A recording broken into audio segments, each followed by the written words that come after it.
La segunda parte de la clase, otro tema, que es entonces filogeografía. Bueno, la filogeografía es una, dijéramos, una disciplina, ya relativamente joven, entre comillas,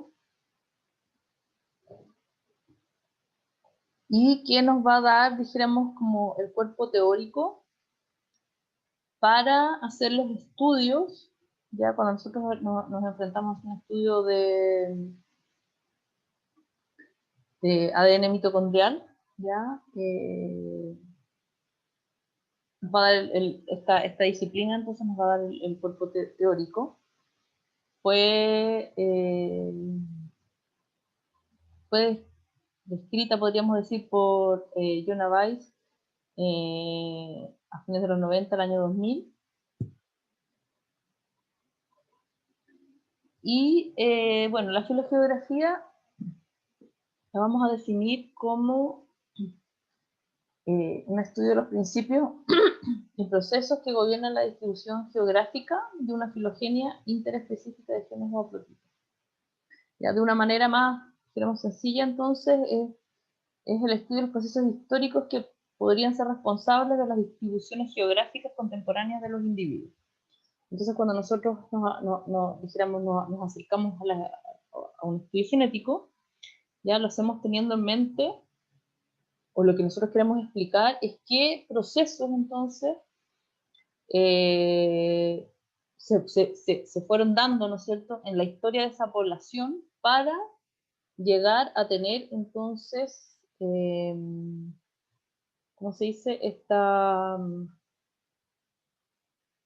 llegar a tener esta distribución específica ya que va a ser propia de la población en el fondo. Lo que a nosotros nos interesa a través de esta disciplina entonces es obtener, ¿no es cierto?, a través de la genética, qué procesos ya van a estar moldeando entonces a las poblaciones. Bueno, la filogenia,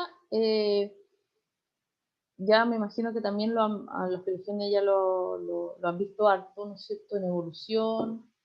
Es una estimación de las relaciones evolutivas entre especies, ¿ya? Es decir, la historia del origen.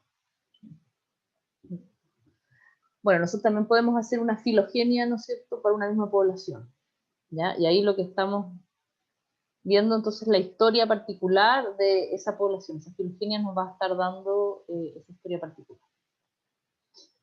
Bueno, la filogeografía entonces intenta ser, dijéramos, el nexo entre la genética de poblaciones y el análisis filogenético, ¿ya? Y bueno, lo otro también es que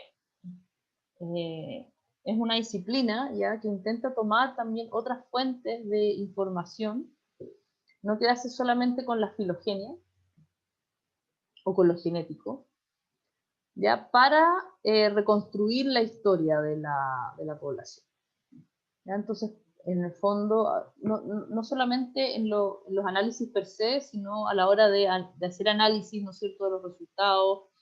La filogeografía intenta entonces tomar distintas fuentes de información, y eso siempre va a ser muy importante cuando nosotros estemos haciendo cualquier análisis, teniendo en mente, ¿no es cierto?, esta idea que tenían cuando describen la filogeografía, ¿no es cierto?, ya que no solamente estamos viendo, ¿no es cierto?, una filogenia de genes, por ejemplo, sino que hay muchas otras fuentes de información de la especie, de cómo funciona, ¿no es cierto?, por ejemplo, el comportamiento. Nos puede decir mucho si nosotros tenemos esa información respecto a los resultados que vamos a estar viendo.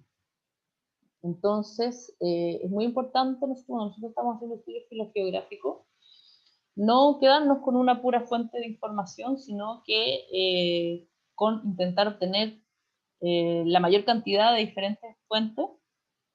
Y eso da, en el fondo, a esta disciplina un gran potencial, ya, porque permite entonces, o tiene en su, dijéramos, como en su core, ya, tomar entonces informaciones desde otros puntos de vista, por ejemplo, para construir entonces el conocimiento. ¿Cómo se decía? Podríamos decir en resumen, ya, si queremos hacer un resumen, cuando estamos estudiando filogeografía hay dos ejes que nos van a importar mucho, que son el eje del tiempo y el eje del espacio. ¿Ya? Y lo que entonces va a tratar de hacer la filogeografía es mezclar estas dos cosas, ¿no es cierto? Cuando nosotros estamos haciendo filogenia, ¿no es cierto? Estamos viendo solamente, podemos ver a lo mejor el tiempo a lo largo del, ¿no es cierto?, de cómo ha ido evolucionando. Sin embargo, dónde se encuentran presentes los individuos, las especies, también nos va a estar dando mucha información. Entonces, cuando nosotros mezclamos las dos cosas, ya podemos obtener un resultado diferente de si vemos en el fondo cada una por separado, si vemos la distribución geográfica de determinada especie, y entonces ahora lo mezclamos con la filogenia, con el tiempo. Bueno, y la filogeografía, dijéramos, usa otras, obviamente, un cuerpo teórico, ya que no es específico de la filogeografía. Y una de esas es la teoría de la coalescencia. Ya, bueno, y el linaje sorting también. Ambas son disciplinas conceptuales, ya, que nos van a brindar entonces el marco teórico, ya, para entender entonces la filogeografía. Y bueno, la teoría de la coalescencia, vamos a hablar un poquito de esto, entonces, consiste en la reconstrucción de la historia genealógica de una muestra de secuencias para el ancestro común más reciente. Ya el TRMCA, que me imagino que ya lo han escuchado hablar, ¿no es cierto?, el famoso TRMCA. Y es bien sencillo en el fondo. La idea es que a partir, ¿no es cierto?, de una muestra de individuos ya actual, nosotros podemos ir reconstruyendo,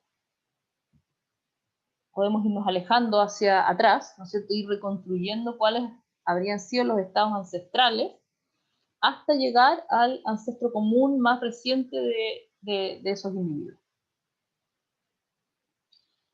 Obviamente, el ancestro común más reciente, ¿no es cierto?, va a cambiar dependiendo de qué tan distintos, o por ejemplo, si yo, ¿no es cierto?, yo tomo un grupo de población americana, ¿no es cierto?, el ancestro común más reciente probablemente van a ser, ¿no es cierto?, individuos que vivieron hace, no sé, 20, 25 mil años. Pero si yo comparo esos y agrego, ¿no es cierto?, una persona africana, ¿no es cierto?, nosotros nos vamos a ir más atrás. Entonces va a depender mucho en el fondo, con quiénes estamos comparando. Bueno, y el linaje sorting es el proceso de ramificación jerárquica de un árbol de genes, ¿ya? Que es lo que nosotros vemos cuando se construye la filogenia. Entonces acá, por un lado, tenemos esta teoría de la coalescencia, ya que va a ser ayudada por esta técnica, ¿no es cierto?, que vaya haciendo una ramificación para poder llegar, en el fondo, en función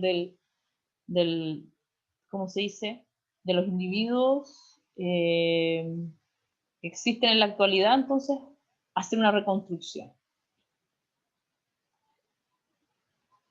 Y bueno, entonces, este es el proceso, en el fondo, que nosotros hacemos, ya, cuando vemos teoría de la coalescencia. Nosotros vamos a tener un pasado, ¿ya? Y en la medida que nosotros tenemos estos individuos, vamos a ir haciendo una reconstrucción hacia atrás hasta encontrar entonces este individuo hipotético que habría generado entonces todo el linaje que nosotros vamos a estar encontrando en los individuos que vamos a estar estudiando. Obviamente, si estamos haciendo esto con DNA mitocondrial, vamos a estar viendo entonces el linaje femenino, o sea, vamos a estar viendo la mujer, ¿no es cierto?, que habría dado origen a ese grupo de individuos. Y como les decía, en la medida que nosotros vamos tomando más individuos alejados genéticamente o alejados, dijéramos, en el tiempo, vamos a poder ir más atrás en esta reconstrucción, ¿ya? Si nosotros tomamos, por ejemplo, entonces, podemos hacer desde una cosa súper específica, de una población chiquitita, que, ¿no es cierto?, vamos a llegar a que el TRMCA a lo mejor vivió hace 500 años, así tomamos poblaciones de todo el mundo, entonces íbamos a llegar que el TRMCA, ¿no es cierto?, vivió hace 200.000 años. Acá es importante, ¿no es cierto?, cuando nosotros vemos esta es otra manera de, ¿no es cierto?, de graficarlo esto.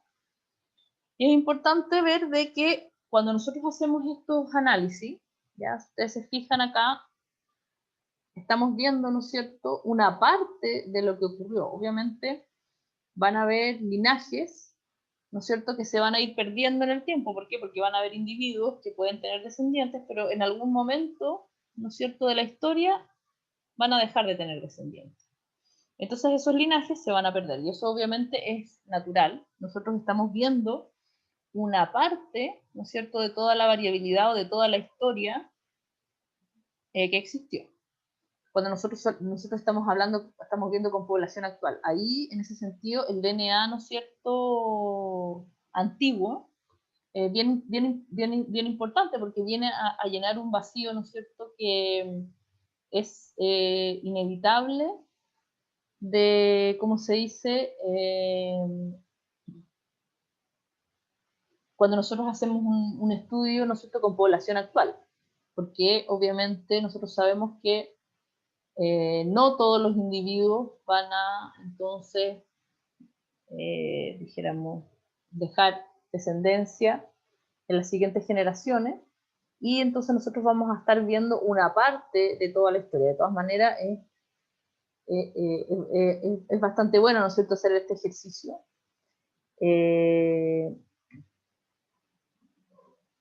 Y entonces, obviamente hay varias cosas. Nosotros cuando hacemos un análisis filogeográfico, obviamente vamos a considerar, obviamente, los linajes que dieron descendencia, y vamos a ver todo un montón de linajes que no vamos a estar viendo. Y por otro lado, se considera una muestra de secuencias y no la genealogía de la población entera. Y esto es importante, ¿por qué? Porque nosotros obviamente no podemos, aunque queramos, dijéramos, tomar a toda la población. Entonces, cuando nosotros hacemos un análisis filogeográfico, dijéramos, ya sabemos que vamos a tomar una cantidad de individuos que van a representar entonces toda la población. Y obviamente, como nosotros escojamos nuestra muestra, es súper vital a la hora del resultado que vamos a obtener. ¿Ya? Porque podemos tener, si escogemos mal la muestra, vamos a tener un resultado que realmente no es real, ¿ya? Y eso va a estar influenciado solamente porque no estamos, dijéramos, representando a la población correctamente. Obviamente, nosotros vamos a tener una cantidad de recursos limitados, ¿cierto?, para cuando hacemos estudios de población. Y eso va a depender, obviamente, mucho de los recursos que uno tenga.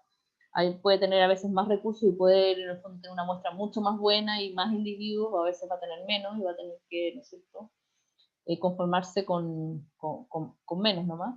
Y ahí, obviamente, en la medida que nosotros cada vez tenemos menos individuos, el efecto, el error de nuestro muestreo va, dijéramos, aumentándose, ¿ya? Entonces, es muy importante, en el fondo, para realmente, si nosotros vamos a describir una historia de la población, entonces tener un buen muestreo. Entonces, ¿qué es lo que es la coalescencia? La coalescencia nos va a decir, entonces, la coalescencia, la teoría de la coalescencia lo que hace es recrear ancestros, ¿ya? Entonces, yo tengo estos dos individuos tuvieron que tener un ancestro acá, ¿ya?, hipotético. En base a estos dos individuos actuales, yo recreo este ancestro hipotético. Después, esos dos individuos los comparo con estos dos, que son mucho más distintos, entonces ahí me voy más hacia atrás, y recreo entonces este otro individuo, ¿no es cierto? Y bueno, hasta qué tan atrás podamos llegar, entonces ese va a ser nuestro TRMCA, nuestro ancestro común más reciente, ¿ya? Y vamos a tener diferentes ancestros comunes más recientes. Entonces vamos a tener, por ejemplo, si miramos acá, vamos a tener aquí, podemos ir más atrás así sucesivamente, ¿ya? Bueno, la teoría de la coalescencia entonces es este análisis, ¿no es cierto? Es un análisis matemático, ¿ya? Y estadístico, ¿ya? Para recrear entonces estos individuos ancestrales hipotéticos en función de los resultados, o sea, dijéramos, de las secuencias de DNA, por ejemplo, que nosotros vamos a tener una población actual. Y bueno, ¿cómo surge la filogeografía? ¿Ya? Y bueno, una de las cosas es tratar a los individuos como unidades de trabajo y la introducción de una visión filogenética a un nivel de variación intraespecífico. Si ustedes en el fondo, ustedes ya, me refiero, ya tuvieron evolución, ¿ya?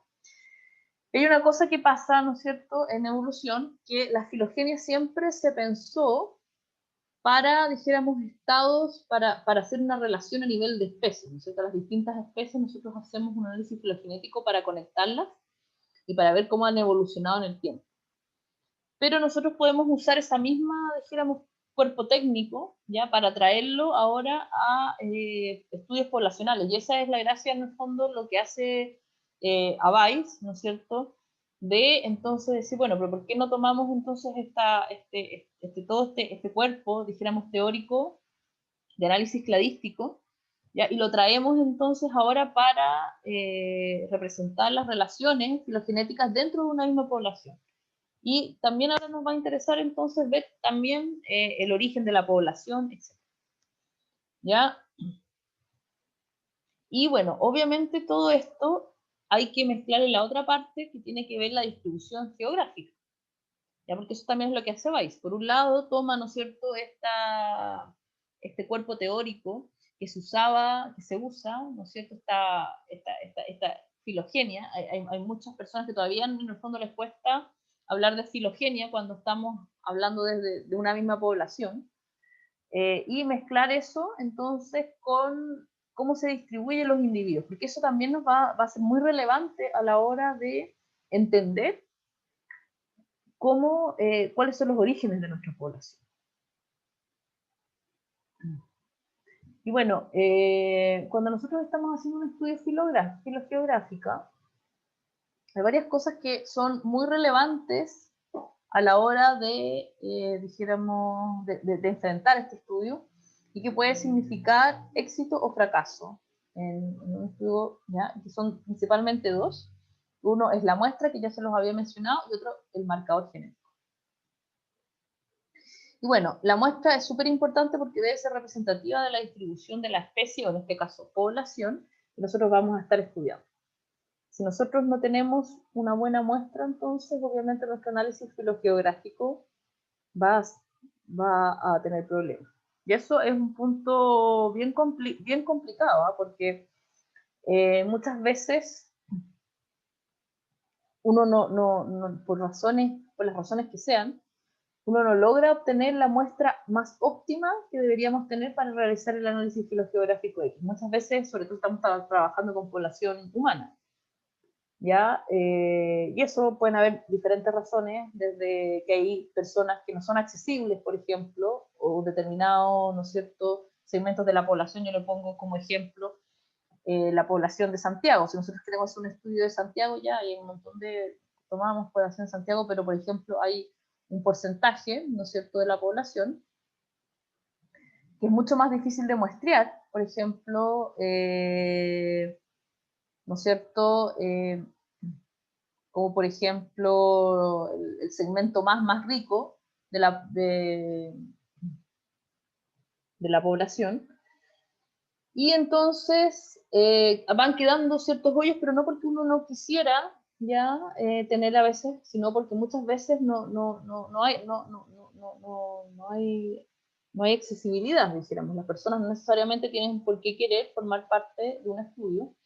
Entonces, bueno, uno tiene que enfrentar muchas veces el estudio filogeográfico no con la muestra ideal, tiene que intentar de que la muestra siempre sea igual, lo más representativa, Y si no, siempre tener presente, ¿no es cierto?, estos vacíos que uno va a tener a la hora de analizar los resultados, porque si también uno tiene una muestra y se olvida, dijéramos, de que hay ciertas, por X motivo, dijéramos, ciertos segmentos de la población que no van a estar representados, entonces yo tengo que tener mucho cuidado, mucho ojo cuando hago los resultados. Muchas veces no se tienen esos cuidados. Entonces ahí es complicado porque nosotros vamos a estar diciendo que la población, ¿no es cierto?, se originó de determinada manera, vamos a hacer todo un estudio, y sucede que después va a venir otra persona con la misma población que va a hacer un muestreo diferente y va a encontrar cosas distintas. ¿Ya? Y eso es porque obviamente la muestra es bien importante. Y el otro tema súper importante es el marcador genético, que también ya lo hemos mencionado, y bueno, vamos a seguirlo mencionando porque es realmente muy relevante a la hora de hacer un estudio filogeográfico. Se pueden, obviamente, el estudio filogeográfico usa secuencias de DNA, ¿no es cierto? O DNA, dijéramos, no solamente secuencias. Usa DNA como fuente de información. Ahora, ¿qué parte de DNA yo voy a usar para poder hacer mi estudio? Y tenemos marcadores autosómicos, tenemos marcadores uniparentales, tenemos DNA mitocondrial.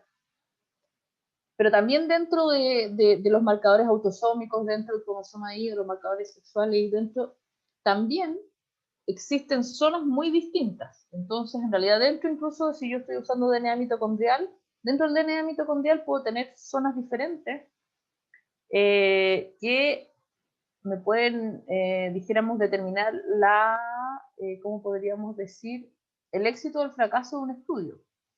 Es muy importante cuando nosotros nos vamos a hacer un estudio filogeográfico conocer bien la especie, primero la especie que nosotros estamos estudiando población humana, ¿ya? O si estamos trabajando con chimpancés, o si estamos trabajando con ratones, o si estamos trabajando con pájaros, da lo mismo. Es importante conocer muy bien, dijéramos, nuestro individuo, nuestra fuente, ¿ya? Porque eso nos va a dar, dijéramos, o nos va a indicar cuál es el marcador genético que nosotros vamos a necesitar. Podemos, dependiendo, si estamos trabajando, por ejemplo, con población humana, ¿no es cierto? Ya sabemos que las poblaciones humanas son relativamente recientes. Entonces, vamos a necesitar, si yo estoy haciendo un estudio filogeográfico de población humana, necesito tomar una región del DNA que sea lo suficientemente variable, dijéramos, para poder ver algo. Ahora, si yo estoy estudiando, por ejemplo, chimpancé o otro tipo de primates, monos rhesus, no sé, que llevan 20 millones de años de evolución, ahí entonces el marcador que yo voy a necesitar es otro, porque yo necesito un marcador que tenga variabilidad también, pero si yo me voy a uno que es demasiado variable, ya tenemos que pensar que esto es como un reloj, ¿ya? Y en la medida que avanza el tiempo, como que este reloj se va saturando, o mejor dijéramos, las mutaciones se van saturando, entonces yo puedo volver a mutar diferentes sitios, ¿ya? A la medida que pasa el tiempo. Entonces, por ejemplo, cuando yo tengo zonas que son, ya, por ejemplo, la región control hipervariable que funciona muy bien cuando nosotros estamos trabajando en especie humana, no necesariamente va a funcionar igual de bien con cualquier animal, ¿ya? Porque yo puedo tener, entonces, si yo tengo una separación muy profunda, por ejemplo, del linaje, entonces eso quiere decir que si yo estoy comparando, por ejemplo, diferentes individuos o una población que lleva mucho tiempo, puede ser que el DNA mitocondrial entonces sea demasiado variable. Y eso quiere decir que yo voy a acumular muchas homoplasias, o sea, yo voy a aumentar la cantidad de homoplasias que voy a tener, dijéramos, por zona del DNA. Ustedes saben que las homoplasias, ¿no es cierto?, confunden la filogenia, porque yo voy a tener dos individuos que van a tener el mismo carácter, que va a ser, dijéramos, adquirido de manera independiente, no porque comparte un ancestro. Obviamente el programa, yo no tengo nadie, nosotros no podemos saber cómo, cuándo una homoplasia es una homoplasia de verdad o no lo es, ¿no es cierto? Yo puedo tener un carácter homoplásico que hayan dos individuos que estén relacionados, ¿ya?, filogenéticamente con ese carácter o no.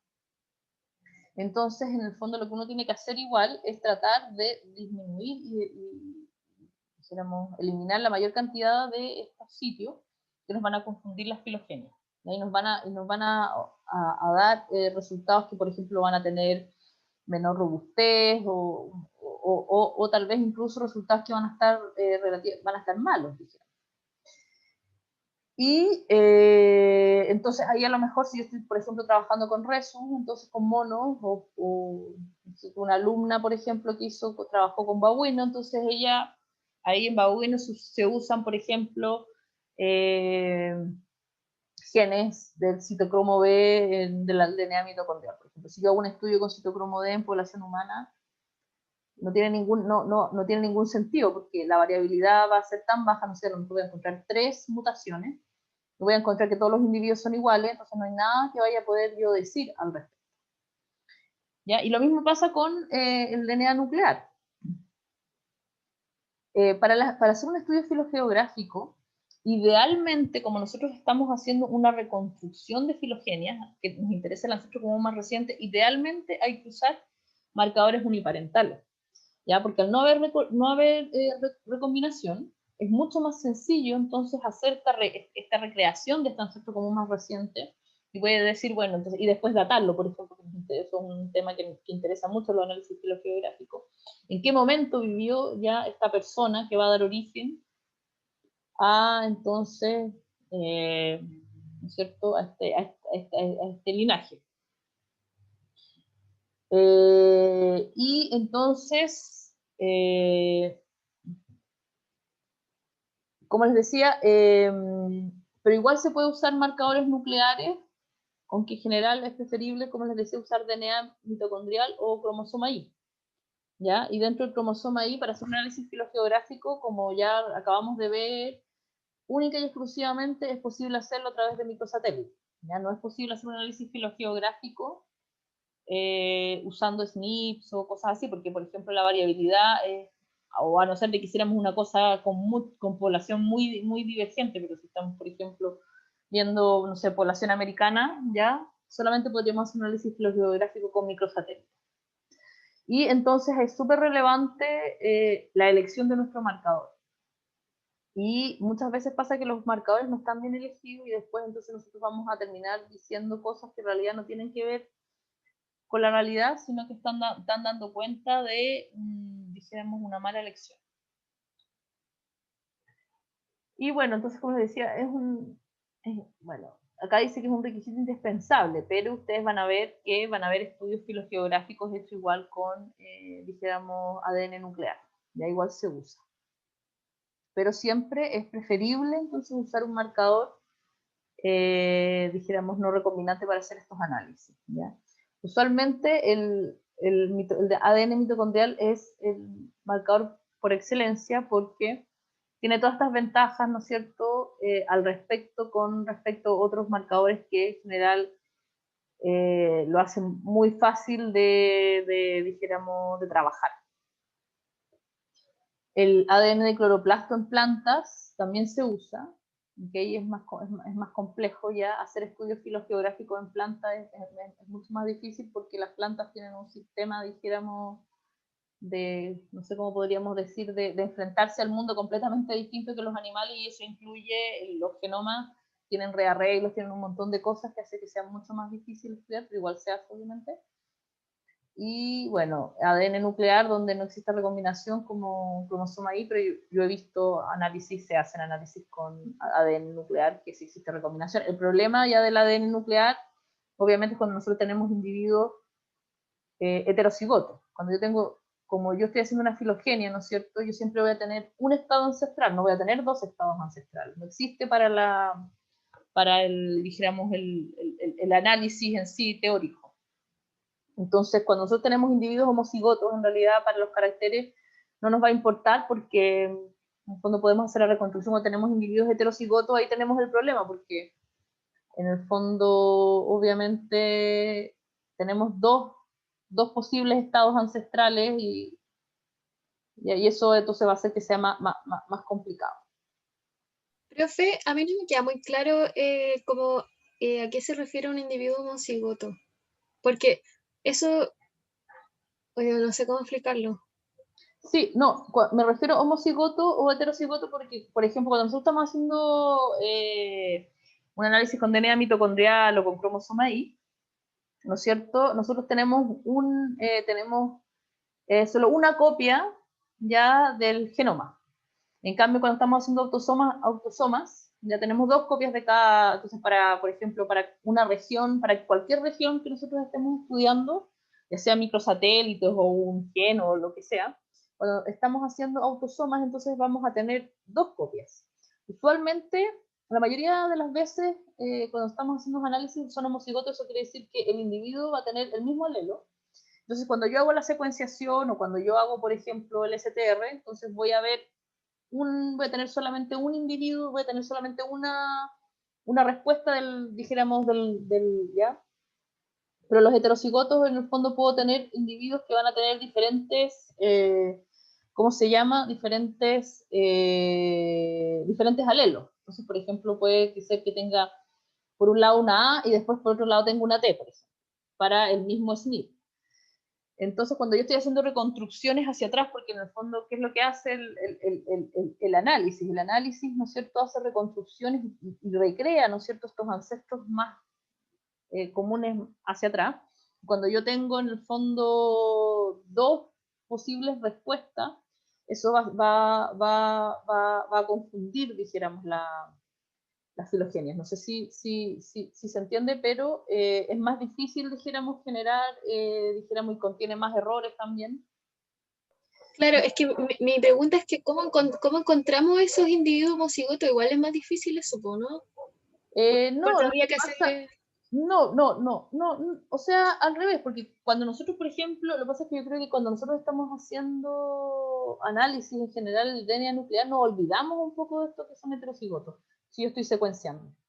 Ya yo voy a secuenciar y voy a tener un cromatograma, dijéramos, limpio, no sé, todo A, T, T, bla, bla, bla. Y me olvido que cada pico que yo estoy viendo, en realidad son dos genes, dos alelos.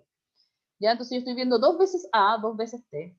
Y de repente puede ser que me parezcan heterocigotos. Y eso se ve cuando yo estoy haciendo el análisis en sí, por ejemplo, la secuencia, o estoy haciendo los STR, yo lo voy a ver porque voy a ver los dos, ¿no? Entonces voy a ver, por ejemplo, los dos pics, voy a ver un pic de A y un pic de T que van a tener la misma, dijéramos, la misma intensidad en un cromatograma que va a estar limpio. Entonces ahí yo voy a saber que, entonces tengo un individuo que son dos haplotipos distintos, ¿no es cierto? Ahora que yo tengo este individuo. Tengo un haplotipo, ¿no es cierto?, que va a tener en esa zona A y después voy a tener otro haplotipo que va a tener en ese polimorfismo un T. Entonces yo tengo dos haplotipos conviviendo en un mismo individuo cuando yo estoy haciendo DNA nuclear. Y el problema en general es ¿qué informo yo? ¿Qué hago yo en ese sentido cuando yo estoy haciendo estos análisis? ¿Ya? Como les decía, por ejemplo, los análisis de estas filogenias permiten que yo ponga en el fondo solamente, yo puedo tener solamente una respuesta por individuo, no puedo tener dos respuestas por individuo. ¿Ya? Entonces, cuando yo tengo dos, tengo que como ¿qué pongo? ¿Pongo la A o pongo la T? ¿Ya? Cuando hago las reconstrucciones de, no sé, las redes de haplotipos, por ejemplo, hay un montón de análisis que no permiten estas dos, no permiten esto. Entonces, ese es el problema, y ahí uno tiene que, no sé, me imagino yo, como yo no trabajo con nuclear, entonces no me he visto enfrentada a este tipo de problemas, ¿ya? Pero esa es una de las cosas que pasan, dijéramos, y que van confundiendo. Obviamente la manera de trabajar con DNA nuclear es completamente distinta a nivel de análisis estadístico y un montón de cosas, ¿ya? Por estas causas, dijéramos, aparte que la recombinación también genera otro problema, porque la recombinación genera que haya pérdida, dijéramos, de información también. Entonces, a la hora de la reconstrucción, no es como el DNA mitocondrial que se van acumulando las mutaciones a lo largo del linaje. No sé si ahí quedó claro. Sí, profe. Ya. Gracias. Y bueno, hay una cosa interesante, ya, que si bien la filogeografía, las aproximaciones filogeográficas están focalizadas a estudios a nivel molecular, se pueden usar otros marcadores, ¿ya? Y incluso existen ahora, y hay una cosa aquí bien interesante, porque, por ejemplo, si nosotros vamos a a los estudios morfológicos, ya que a ustedes a lo mejor les interesa, porque ustedes como antropólogos físicos, ¿no es cierto? Obviamente la morfología, hacer estudios, ¿no es cierto?, de población morfológico es muy importante. Entonces siempre una de las cosas que ha pasado a lo largo del tiempo es que los análisis genéticos van por un lado y los análisis morfológicos van por el otro lado. Y muchas veces, y bueno, durante mucho tiempo obviamente todo lo que eran análisis filogenéticos, ¿no es cierto?, solamente se hacían en función morfológica, ¿no es cierto?, tomando marcadores morfológicos. Después vienen entonces comienzan las secuenciaciones, etcétera, etcétera, y nos vamos a encontrar que en muchas ocasiones, ¿no es cierto?, por ejemplo, una filogenia hecha con ADN tiene, dijéramos, inconsistencias o diferencias muy importantes con una filogenia hecha dijéramos, con un marcador con análisis morfológico.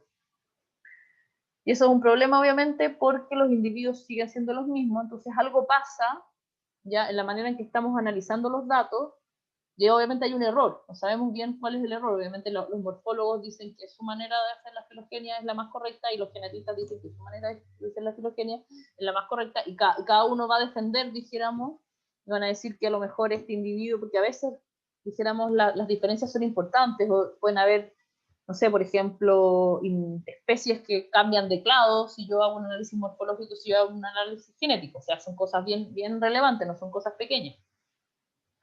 Entonces, una cosa que pareciera ser bien importante es tratar entonces de unir estas fuentes de información, ¿ya? Y incluso entonces la filogeografía, teniendo en mente, ¿no es cierto?, esto de que quiere tener otras fuentes de información, ¿ya?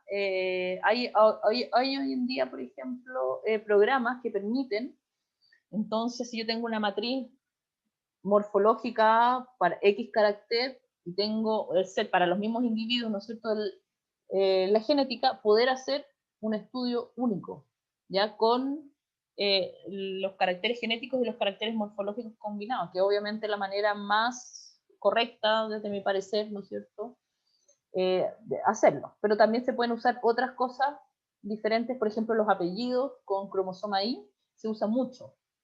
Ya existen estudios donde yo puedo seguir los linajes, ¿no es cierto?, de los apellidos, o cómo han ido hacia atrás los apellidos, y eso mezclarlo entonces con los distintos linajes que yo voy a ir encontrando, por ejemplo, CTR, etc. Y eso también se usa harto, ¿ya? Porque una de las ideas de la filogeografía, como les decía, es no quedarse solamente con la parte genética, ya no solamente quedarse con la parte genética. Entonces, la medida que yo puedo agregar otras fuentes de información, me enriquece el análisis, y a mí por eso me gusta en ese sentido harto la filogeografía, más allá de los análisis en sí, es la visión, ¿no es cierto?, de no quedarse con una pura cosa, ¿no es cierto?, no quedarse solamente con la genética, no solamente yo estoy viendo genes, porque ya me pueden decir muchas cosas, pero es una parte pequeña de toda la información que hay. Y es muy relevante entonces obtener otras fuentes de información para realmente tener dijéramos, la película clara, o mejor dicho, poder tener una respuesta, dijéramos, no sé, mejor. ¿Ya? Y bueno, entonces resumiendo, ya van a haber varias cosas que van a ser relevantes cuando nosotros estamos haciendo un análisis filogeográfico, ¿ya? Y que van a cambiar, y que pueden en el fondo hacer que tengamos un éxito, ¿no? Por ejemplo, por un lado ya les hemos conversado el número de individuos muestreados, el número de haplotipos, por ejemplo. No tiene sentido hacer un análisis filogeográfico con haplogrupo y cromosoma Y en población americana, ¿ya? Porque yo puedo tener 500 individuos, pero sucede que voy a tener 480 individuos que van a tener un haplotipo, o sea, porque todos van a ser QM3, entonces, ¿ya? El tamaño, número de pares de bases, ¿no es cierto?, el alineamiento o de la región, o la variación también de la región analizada, ¿ya? Y los índices de diversidad, etc. Esas son cosas que vamos a ir viendo, que van a ir apareciendo, dijéramos, cuando nosotros vayamos haciendo el análisis filogeográfico. Y bueno, ¿por qué realizamos un estudio filogeográfico? Ya tenemos varias preguntas, pero lo más frecuentes ya es cuál es el grado de la variabilidad, la población, por ejemplo, se encuentra estructurada, el tamaño de la población crece, se reduce, se mantiene, o sea, nos interesa también la dinámica de la población, ¿no es cierto?, a lo largo. Los estudios filogeográficos, obviamente, nosotros vamos a hablar en población humana, pero obviamente se usa mucho el estudio filogeográfico con poblaciones animales, ¿ya? Yo creo que probablemente... y es muy relevante, dijéramos, a la hora de, sobre todo ahora, ¿no es cierto?, que estamos viendo, estamos en este colapso, dijéramos, ecológico total, donde tenemos poblaciones, dijéramos, que se están reduciendo de manera muy drástica, entonces, en el fondo, hacer estudios filogeográficos de diferentes especies está pasando a ser muy relevante. Existe una disciplina ahora que se llama genética de la conservación, que se llama así, ya que se dedica entonces a, dijéramos, a estudiar, dijéramos, todas estas especies que están en peligro de extinción, justamente para tratar de hacer manejo, ya, un estudio filogeográfico, por ejemplo, nos puede dar, obviamente, una fuente muy importante de información para poder hacer manejo de las poblaciones y darle una chance mayor a que esta población en el fondo no se extinga. Y una de las cosas, por ejemplo, la variabilidad y la distribución geográfica de esa variabilidad es súper relevante cuando nosotros estamos haciendo ese tipo de estudios. Porque, por ejemplo, podemos, gracias a eso, entonces generar manejos donde se traslada población de un lugar a otro, porque, por ejemplo, hay una población que nosotros vamos a ver que tiene muy poca variabilidad, y esas poblaciones que tienen muy poca variabilidad tienen un aumento mayor, por ejemplo, de tener enfermedades o cosas así. Entonces se pueden hacer diferentes y eso se ha hecho. Ya se hace esto, dijéramos, entonces, en ese sentido es muy relevante ya dijéramos, esta disciplina. Y bueno, vamos a tener en el fondo, cuando hablamos de estructura, ya vamos a tener dos componentes importantes, ¿ya? Uno es la estructura demográfica y la estructura genética, ¿ya? Y obviamente incluye los procesos que afectan la distribución de las clases fenotípicas de los individuos, de los nacimientos, las muertes y la migración. Y la estructura genética ya es la distribución de la variabilidad en el espacio-tiempo, ¿ya? Y va a ser resultado de procesos como migración, selección, mutación y deriva génica. Cuando nosotros estamos haciendo un estudio filogeográfico, ¿ya? Obviamente no estamos trabajando necesariamente con la estructura demográfica real, ¿ya? Pero sí estamos teniendo en cuenta los procesos. Y sobre todo la migración ya es un elemento que va a ser muy relevante ya, y que va a obviamente definir la estructura demográfica, pero también la estructura genética de las poblaciones.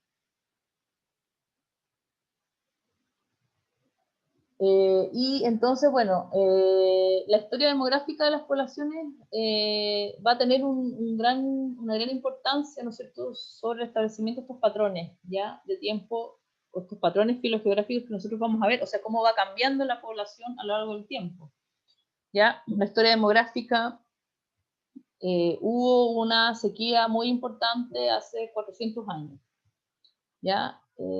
Y eso es fuente de información importante, por ejemplo, para un estudio filogeográfico actual. ¿Por qué?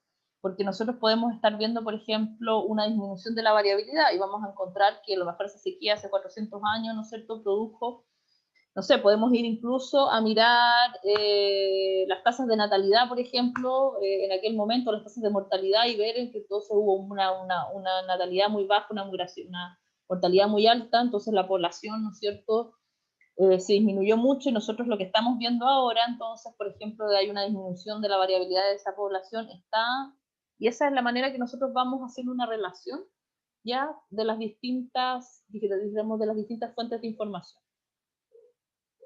¿Ya? Y obviamente todo eso, toda la historia demográfica va a influir entonces dijéramos, en la genética que vamos a encontrar en la población. Y nosotros vamos a tratar entonces de explicar lo que nosotros vamos a estar viendo en la población actual usando todas estas fuentes de información diferentes. Por otro lado, vamos a tener las fuerzas evolutivas, que también me imagino que ya las han visto, ¿no es cierto? Migración, selección, mutación y deriva génica. Vamos a tener una clase después donde vamos a hablar más de deriva génica. Y bueno, estas son las fuerzas evolutivas que van a modelar la estructura genética de las poblaciones también, ¿ya? O sea, por un lado, ¿no es cierto?, vamos a tener situaciones particulares de las poblaciones, pero también vamos a tener deriva génica, que eso quiere decir que van a haber, ¿no es cierto?, ciertos haplotipos o ciertos linajes que se van a perder por azar. Bueno, la selección se supone que también, ¿no es cierto?, que va a hacer que determinados linajes estén más presentes en la población que otros, etc. Y bueno, uno de los, dijéramos, principales, ¿cómo podríamos decir?, análisis ya, que se hacen en filogeografía es las redes de haplotipo. Y bueno, las redes de haplotipo ya nos van a dar harta fuerte información, pero una de las cosas bien interesantes es que ya, en el fondo, por cómo está, digamos, por cómo está estructurada la diversidad en estas redes de haplotipos, podemos decir algunas cosas de la población. ¿Ya? Por ejemplo, cuando tenemos dos haplotipos ya que están separados por muchas mutaciones entre sí, pero hay pocos haplotipos raros, nosotros son haplotipos abundantes, muy separados, ya faltan haplotipos raros y es probable entonces que esa población haya sufrido un cuello de botella, por ejemplo, en el pasado, y haya hecho entonces que se haya perdido esa variabilidad. Por otro lado, si tenemos este tipo que se le llama tipo estrella, ¿ya? Eso quiere decir que vamos a tener un linaje muy importante y varios linajes raros, donde van a separarse de ese linaje ya por una mutación o dos. Vamos a tener un exceso de haplotipos raros y eso va a ser una señal de crecimiento. ¿Ya? Porque cuando las poblaciones crecen mucho, obviamente la probabilidad de que este linaje, de que estos haplotipos raros, ¿no es cierto?, estas mutaciones que van apareciendo en el tiempo, porque las mutaciones van apareciendo en el tiempo, por un lado se van perdiendo por deriva, pero por otro lado también van apareciendo, dijéramos. O sea, son como las fuerzas, ¿no es cierto?, que van a producir un equilibrio. Entonces, cuando tengo poblaciones muy grandes, obviamente la probabilidad de que esos linajes, ¿no es cierto?, se encuentren y que estén en la población es más alta. Entonces nos va a estar indicando una población en crecimiento. Y bueno, esto es para mostrarles cómo, ¿no es cierto?, sería desde una población, ¿no es cierto?, chica que comienza a crecer, y entonces vamos a tener, dijéramos, este va a ser el resultado, ¿no es cierto?, que nosotros vamos a estar viendo de, por ejemplo, de nuestra red, ¿ya? Y esa es una manera de explicar cómo ocurre, dijéramos, a lo largo del tiempo. ¿Mm? Y acá tenemos, por ejemplo, si nosotros tuviéramos, ¿no es cierto?, una población, que puede ser una población ancestral, ¿no es cierto?, tenemos una población que va a tener, ¿no es cierto?, si es una población muy antigua, puede ser que tenga una mayor variabilidad, varios linajes, ¿no es cierto?, que se van a encontrar en la población, y nosotros podemos tener un cuello de botella muy abrupto. Eso quiere decir que vamos a tener una reducción de la población muy importante en poco tiempo. Eso es importante, ¿ya? Los cuellos de botellas en general son reducciones drásticas en una cantidad de tiempo no muy grande. Entonces, ¿qué quiere decir? Que yo voy a perder una gran cantidad de variabilidad, y obviamente la variabilidad que va a quedar, la probabilidad es que sean los linajes que eran más abundantes, van a ser los linajes que van a pasar a la segunda generación, o sea, o que van a aparecer. Entonces yo después voy a tener dos linajes que van a estar muy separados. ¿Por qué? Porque esta población lleva mucho tiempo evolucionando, ¿ya? Entonces se han acumulado muchas mutaciones y voy a perder ya todos los otros linajes, dijéramos, más raros, que van a conectarlas, por ejemplo, que van a haber conectado estas poblaciones, pero yo los voy a perder y no los voy a ver. Entonces, en el fondo, ¿ya? Y lo último, entonces, que tiene que ver con la filogeografía, tiene que ver con el reloj molecular, que también lo hemos hablado harto, ya lo hemos mencionado, el famoso TRMCA, que es algo que nos interesa mucho cuando estamos haciendo estudios genéticos, es hacer el cálculo de estas edades o de cuándo habrían aparecido los linajes. Y bueno, el reloj molecular está basado ya en la teoría, o tiene dijéramos, su argumento teórico en la teoría neutralista de la evolución molecular, propuesta por Moto Kimura, este matemático biólogo, ya que él propone, ya en los años 80, esta teoría de la deriva génica, ya que dice básicamente, es bien sencillo, dice que la gran mayoría de los cambios evolutivos a nivel molecular son causados por la deriva génica de mutantes selectivamente neutros.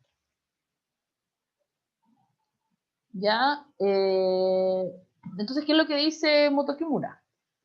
Dice, la mayoría de las sustituciones ya a nosotros nos van a importar las mutaciones que se van a fijar en la población, porque esas son las que vamos a ver en el tiempo. Ya, y de los polimorfismos alérgicos que se encuentran en las poblaciones son neutros. ¿Y esto por qué? Porque la gran mayoría de las mutaciones van a resultar en cambios aminosídicos, van a ser deleterias. O sea, Moto Kimura lo que propone, él dice, la probabilidad de que un cambio en un gen produzca una mejora, esto es un poco en contra, ¿no es cierto?, de la selección natural, en el sentido, ¿no es cierto?, de que es muy bajo, y la probabilidad de que tenga un efecto nocivo es mucho más alto. Entonces, como va a tener un efecto nocivo, esa mutación se va a eliminar, y ahí es lo que él le llama selección purificadora. Eso quiere decir que todos los mutantes, o todas las mutaciones, dijéramos, que tengan efectos deleterios, son eliminadas, entonces no las voy a ver. Las mutaciones que van a tener efectos positivos van a ser tan pequeñas, van a ser, en comparación con las mutaciones neutras, van a ser tan pocas que yo puedo como eliminarlas, dijéramos, y no va a afectar mis resultados. ¿Ya? Entonces, en el fondo, él dice, eso es lo que dice Kimura. Entonces, en el fondo, la gran mayoría de las mutaciones van a ser entonces neutras.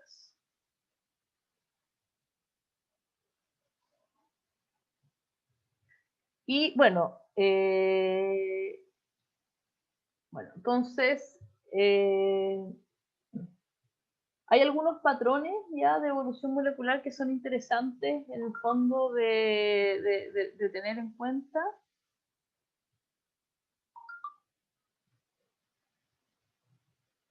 Que son interesantes de tener en cuenta, ¿ya? Y obviamente que está relacionado con que los pseudogenes, intrones y regiones no codificantes evolucionan más rápido, porque tenemos la selección, no tenemos la selección purificadora, ¿no es cierto?, afectando, entonces las mutaciones se pueden acumular a una tasa mucho más alta. Dentro de las regiones codificantes, los sitios no degenerados son los que presentan menores tasas de sustitución. Entonces, los sitios no degenerados quiere decir que cuando yo tengo un gen, ¿no es cierto?, los genes, los aminoácidos, o sea, la relación que hay entre el par de base y el aminoácido es por tripletes, por codones, ¿no es cierto? Donde yo tengo 3 bases, van a significar un aminoácido.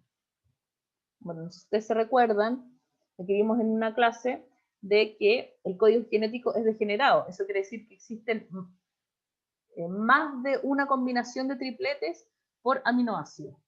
¿Ya? Porque yo tengo, como yo tengo 4 pares de base, yo tengo 64 combinaciones posibles de tripletes. Y tengo 20 creo que no me acuerdo, 20 y tantos aminoácidos. Entonces tengo menos aminoácidos que combinaciones.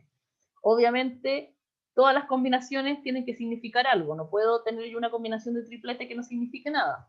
Entonces, dependiendo de los aminoácidos, voy a tener aminoácidos que pueden, no sé, los aminoácidos más relevantes o que se encuentran, no sé, como, ya no me acuerdo cuáles, pero, ya, no me acuerdo cuál, pero por ejemplo hay aminoácidos que pueden tener 6 tripletes distintos versus otros que pueden tener 2 o 1, incluso como la metionina. La metionina tiene un solo triplete que va a... Bueno, y dentro de ese triplete, entonces, yo, ¿cómo se dice?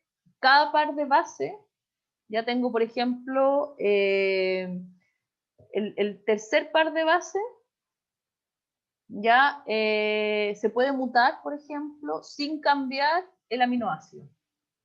Porque yo tengo una cosa que se llama, ¿no es cierto?, que también lo hemos visto, de mutaciones no sinónimas, o mutaciones sinónimas.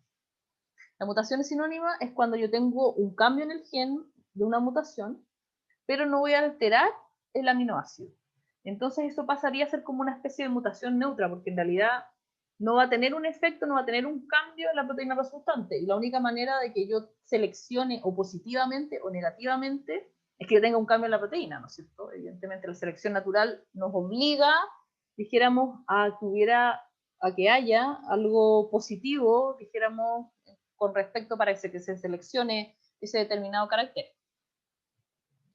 ¿Ya? Entonces, obviamente, los sitios que me van a cambiar el aminoácido cuando yo tengo el triplete tienen una tasa mutacional menor que el sitio que no me va a cambiar el triplete. No sé si se entiende, ¿ya? Entonces, eso es importante también para que lo tengan presente siempre, que las tasas de mutación son heterogéneas, no son homogéneas, y pueden ir cambiando incluso dentro de un par de bases a la que está al lado. Profe, entonces si entiendo bien, los sitios no degenerados serían los que cuando se cambia el par de bases sí cambia el aminoácido. Claro. Ya. Y los que son degenerados son los que no cambia el aminoácido. Es que, a ver, no sé si sitios degenerados o no degenerados, no sé si ese concepto como sitio degenerado o no degenerado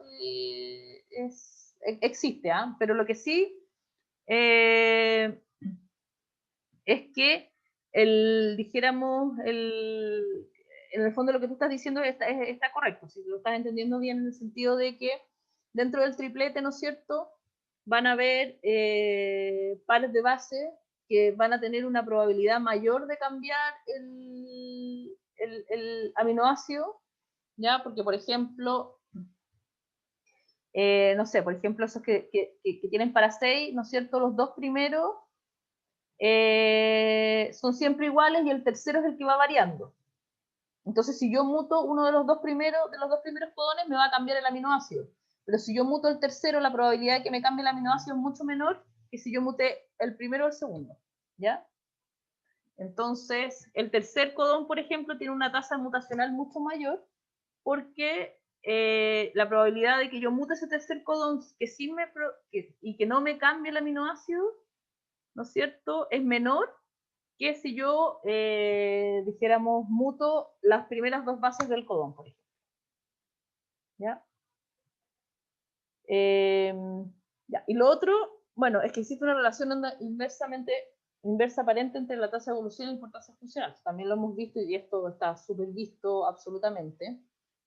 Y esto tiene importancia a la hora cuando estamos haciendo relojes moleculares, porque si yo estoy haciendo un reloj molecular con una histona, ¿no es cierto?, el tiempo de divergencia o el tiempo que voy a obtener en eso es muchísimo menor que un otro gen, por ejemplo, que tenga una relevancia menor, ¿ya? El gen le pongo el gen de la histona porque es uno de los genes más conservados que existen, dijéramos, o sea, tenemos estas zonas, dijéramos, homólogas hasta creo que con Mosca, una cuestión así, o sea, ese es el nivel de importancia, estamos hablando de 400 millones de años de evolución, ¿no es cierto? Entonces, obviamente, es relevante, ¿ya? O cuando nosotros estamos haciendo estudios, obviamente tenemos que saber esto, porque la tasa de mutación que vamos a usar, entonces, para hacer el cálculo, va a ser distinta. No podemos usar la misma tasa de mutación en una región lenta que en una región rápida. ¿Ya? Y bueno, en cuanto a la variabilidad dentro de la especie, lo que se observa es que la mayor parte de las proteínas son polimórficas, existen en diferentes formas, pero en muchos casos no existen efectos fenotípicos visibles. ¿Ya? O sea, nosotros encontramos en realidad, cuesta harto encontrar selección, ya efectos importantes de selección si nosotros estamos buscando, ya y les digo que cuesta harto porque la cantidad de millones y millones y millones de recursos que se han ocupado a lo largo para encontrar selección, o sea, si la selección fuera tan sencilla de encontrar, dijéramos, se debería encontrar muchísimo más. Y ahí se han encontrado casos igual, no sé, por ejemplo, la lactasa, no sé, voy a tener algunos ejemplos. Pero, por ejemplo, si nosotros, no sé, pues estudiamos los diferentes alelos de la hemoglobina, ya vamos a encontrar que existe, no sé, la población puede tener diferentes 20 alelos, ¿no es cierto?, de hemoglobinas distintos y en realidad no hay realmente una diferencia entre la función de la proteína. Ya las proteínas en general funcionan relativamente similar. Muchas veces esos alelos no tienen una correlación también genética. O sea, la proteína no tiene ninguna, obviamente tenemos genes, ¿no es cierto?, que vamos a tener diferentes alelos a nivel genético, pero a nivel proteico la proteína va a ser exactamente igual. Bueno, entonces teniendo todo esto presente en mente, ¿qué es lo que es el reloj molecular? Esta teoría dice que una proteína o un gen, o una región del genoma, no necesariamente tiene que ser proteína o gen, pueden considerarse relojes moleculares, ya puesto que su tasa de evolución es relativamente constante a lo largo de periodos de tiempo y toma valores semejantes. Ya. Todas estas cosas que les dije aquí son en realidad falsas, pero igual uno las usa. ¿Cuál es la idea que hay detrás? La idea que hay detrás es que las mutaciones se van produciendo a una tasa constante. ¿Ya? Estamos hablando de mutaciones neutras, ¿no es cierto? Porque si nosotros agregamos selección, esa aparición a tasa constante se va a distorsionar. Entonces vamos a tener mutaciones neutras, es importante, el reloj molecular se tiene que hacer calculando en base a mutaciones neutras, van a ir apareciendo en el tiempo. Entonces, en la medida que yo tengo más acumulación de mutaciones, ha pasado más tiempo. Es súper sencillo en el fondo. Entonces yo, a través de la cantidad de mutaciones que yo acumulé, puedo decir cuánto tiempo ha pasado. Eso pareciera ser que como en la teoría es muy sencillo. Ahora, llegar a eso es muy difícil, porque dijéramos, la tasa de evolución no es semejante entre especies. Tampoco es constante a lo largo de diferentes periodos. O sea, esos dos principios que supuestamente se tienen que cumplir para los moleculares en realidad no se cumplen en la realidad. Entonces, bueno, ¿cómo lo hacemos? Igual, en el fondo, hay que tener cuidado, ¿no es cierto? Igual es una técnica que es interesante y muchas veces es lo único que tenemos, dijéramos, para hacer cálculos de edades, de apariciones de especies, un montón de cosas así, ¿ya? No siempre, por ejemplo, vamos a tener el registro paleontológico, por ejemplo, para una determinada especie. Si no tenemos registro paleontológico, no vamos a saber si esa especie apareció, o por ejemplo, para población humana también. El caso del poblamiento americano es súper relevante, lo voy a discutir un poco, pero ¿cuál es en el fondo, yo voy a tener 3 individuos, ¿ya? Voy a detectar las diferencias que hay entre estos individuos. A través de estas diferencias, entonces, se va a deducir el árbol filogenético y finalmente, entonces, yo voy a hacer un cálculo de los periodos de divergencia, ¿ya? Con el ancestro común más reciente. Y voy a tener, entonces, voy a decir, bueno, estos individuos, entonces, tuvieron su ancestro común más reciente hace 3.000 años, por ejemplo. Obviamente, como les decía, bueno, una cosa que la medida que se ha ido estudiando más y más y más y más y más genética, es que nos hemos dado cuenta de que,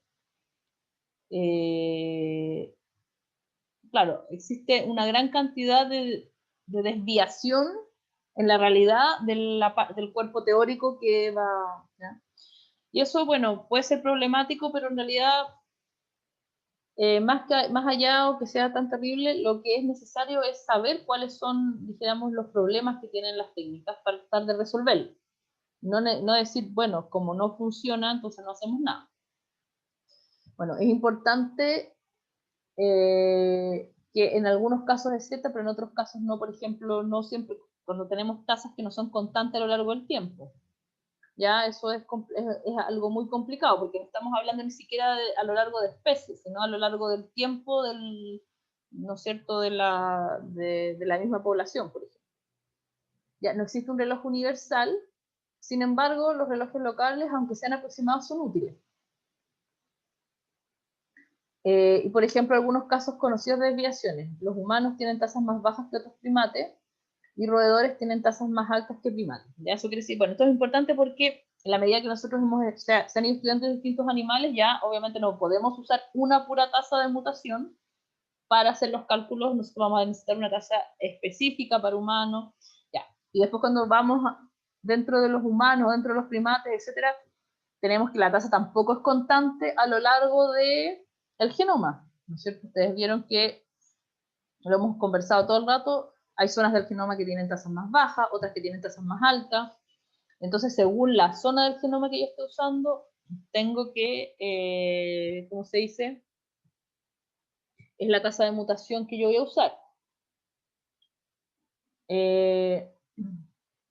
Y bueno, ¿por qué varían las tasas entre los linajes? ¿Por qué hay, dijéramos, seres vivos que tienen tasas de mutaciones más altas que otras? Y se han propuesto factores, ¿ya? Uno podría ser la eficacia del sistema de reparación. Por ejemplo, nosotros tenemos tasas más bajas que otros primates. Esto es bien interesante porque al tener sistemas más complejos, en el fondo, si ustedes se ponen a pensar en el fondo cómo llegamos a formar el cerebro, ¿no es cierto? Que es la base de todo lo que somos en este sentido, ya es lo que nos ha permitido ser seres humanos, dijéramos. Fisiológicamente es muy complejo, ¿ya? Entonces, por ejemplo, tener mutaciones que vayan a afectar probablemente el efecto que tiene, ¿no? Al tener cosas extremadamente complejas puede ser mucho mayor. Entonces, una cosa probablemente importante y que fue necesaria a lo largo de la evolución, por ejemplo, para llegar a tener un cerebro, es tener un sistema de reparación muy bueno, ya que nos permita, entonces, tener una estabilidad mayor, dijéramos, de nuestro genoma, por ejemplo, en comparación con otros primates. Y eso obviamente va a tener un efecto cuando nosotros veamos la tasa de mutación, porque si nosotros tenemos un sistema de reparación que es muy bueno, eso quiere decir que cuando hay una mutación natural, las mutaciones aparecen constantemente a lo largo del tiempo, el sistema lo va a detectar y lo va a reparar. Entonces, ¿no es cierto?, la mutación ya no va a estar. En cambio, si los sistemas de reparación son peores, obviamente las mutaciones se van a ir acumulando. Entonces ya tenemos una cosa que es fisiológica. Estamos hablando de los sistemas de reparación del DNA cuando se está replicando, por ejemplo, y eso va a hacer que entonces individuos, o sea, especies van a tener tasas más altas o más bajas bueno, el efecto del tiempo generacional también, obviamente, no es lo mismo tener un ratón que vive 3 años que tener un elefante que vive, no sé, 50 o 60. ¿Ya? Y eso también podría estar influyendo entonces en las tasas mutacionales. Lo otro que dice, que es la hipótesis de la tasa metabólica, que también está bastante relacionado con el tiempo generacional, ya de animales, ¿no es cierto?, que viven, dijéramos que tienen metabolismo más alto. El metabolismo más alto produce una mayor cantidad de radicales libres, y esa mayor cantidad de radicales libres va a aumentar la probabilidad de que haya mutaciones. Entonces, en el fondo, si nosotros tenemos dijéramos, un animal que tiene o sea, si comparamos de esos ratones que viven 3 años con una tortuga, por ejemplo, es probable que encontremos entonces tasas mutacionales mucho más lentas, producto de que la tasa metabólica del ratón hace que tenga una mayor cantidad de...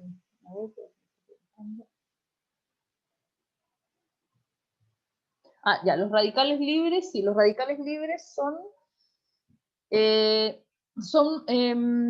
moléculas que pueden ser de oxígeno, hidrógeno, moléculas ya, que en es una cosa química que ocurre que en el fondo hay una ganancia de electrones, ya, que son estados, como decíamos, transitorios. Ya tenemos una versión del oxígeno, por ejemplo, ya, pues, el típico son los radicales libres de oxígeno, ya.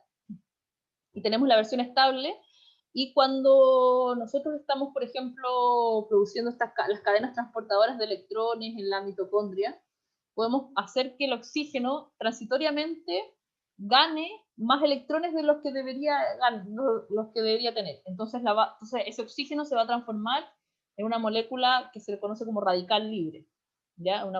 Eso, obviamente, esas moléculas que van a tener más electrones de lo que les corresponde, se llaman radicales libres porque, o porque son dañinas. Son dañinas porque el oxígeno va a intentar por todos los medios de volver a su estado natural, lo cual quiere decir que va a tratar de perder ese electrón, ¿ya? Y ese electrón entonces es lo que hace que ese oxígeno radical entonces puede a su vez producir una alteración en otra molécula, por ejemplo en el DNA, ¿ya?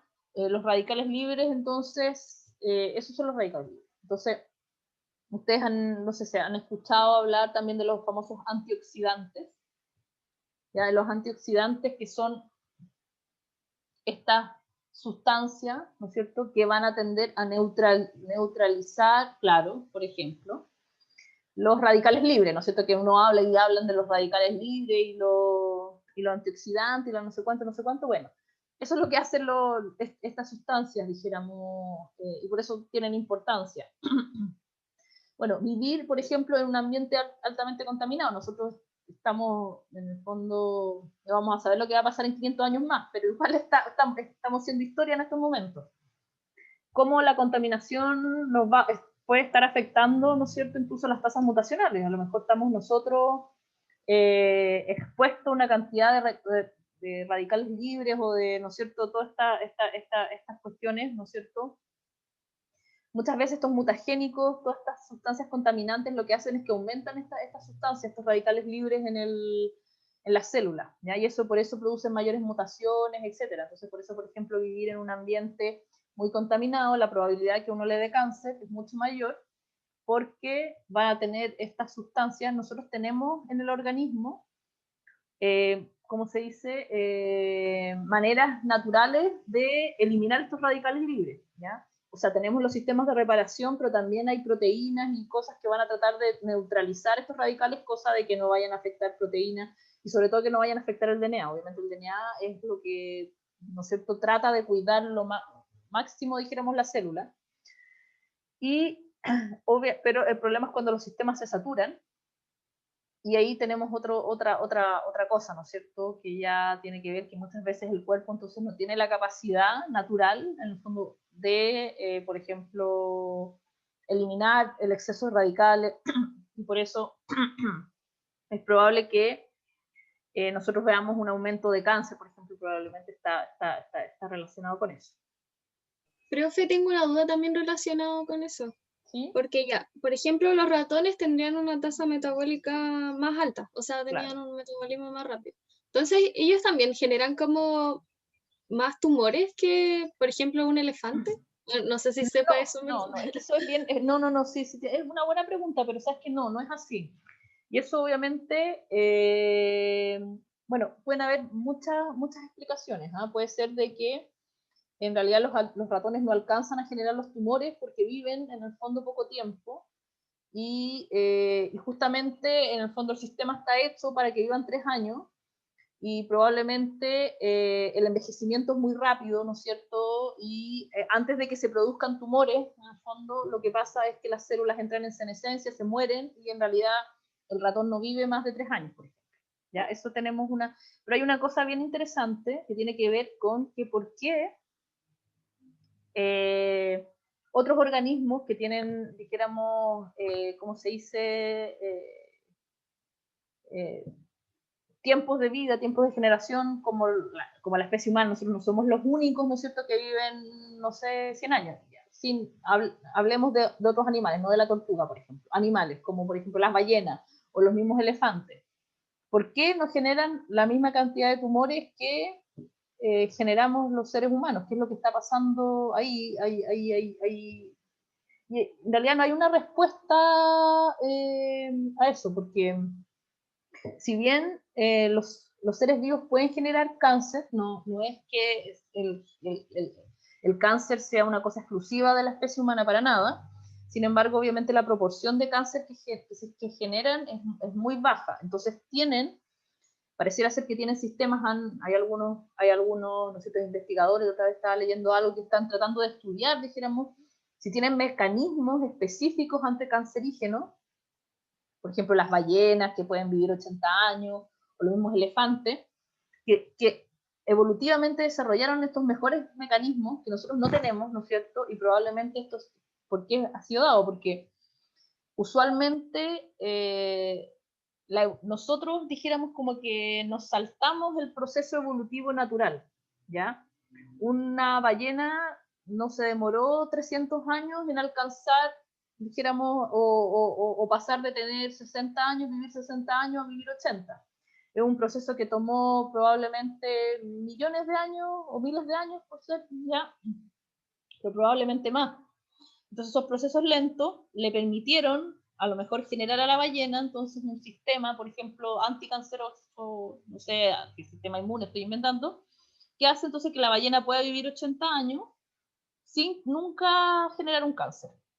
Para los seres humanos, ¿qué es lo que pasa? Que nosotros en muy poco tiempo, evolutivamente hablando, hemos aumentado probablemente nuestro tiempo de vida al doble. No sé, si vamos pongámosle 5.000 años, y probablemente el tiempo de vida eran, no sé, 40, 50 años, y ahora estamos en 80, 90. Y en 5.000 años entonces ya aumentamos, y eso evolutivamente es muy poco tiempo, por ejemplo, para generar sistemas de protección, para generar otro tipo de cosas. Entonces eso probablemente esa sea la razón de por qué, y bueno, también tenemos que ver obviamente cuando tiene que ver con también los sistemas de contaminación, pero eso no necesariamente tanto, porque por ejemplo las ballenas y todo, nosotros no somos los únicos seres vivos que estamos expuestos a estos niveles de contaminación tan altos. Entonces debería, en el fondo, si nos genera tumores a nosotros, debería generar tumores a todos, y pareciera ser que no están así. Entonces ahí hay algo que es bien interesante de estudiar también. Eso. Bueno, a ver qué más. Bueno, esa era la clase de hoy día. Vamos a volver a la cosa de las tasas de mutación, ya, en algún momento cuando hablemos más ya de este tema, porque es bastante más complejo, pero por lo menos a nivel teórico ya esto es lo importante, como les decía, la geografía ya es una bonita herramienta. Y bueno, no sé si tienen alguna otra duda, algo que quieran. Ya, entonces vamos a dejar la clase. Lo otro que. Ya, voy a hablar.